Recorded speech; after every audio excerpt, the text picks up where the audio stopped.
Welcome to Chillin' 101. We hope this video helps. You begin by confirming your Apple ID and password are correct. Type slowly or paste to prevent mistakes. Next, make sure your device has a stable Wi-Fi or cellular connection so authentication can complete.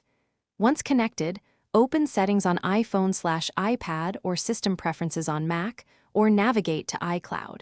Com in a browser.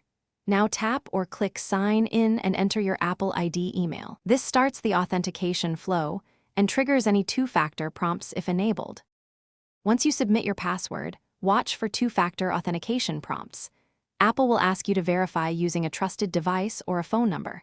If prompted, retrieve the 6-digit code from your other device or SMS, then enter it promptly to continue. After verification, you may be asked whether to merge or replace data. Decide based on where your latest info is stored. Finally, choose which iCloud services to enable, such as Photos, Contacts, and iCloud Backup, so your data syncs as you expect. After enabling services, verify sync status in Settings under your name and iCloud. You should see toggles and last sync timestamps.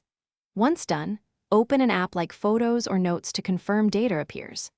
If something fails, sign out and sign back in to refresh authentication tokens. This often fixes stuck syncs.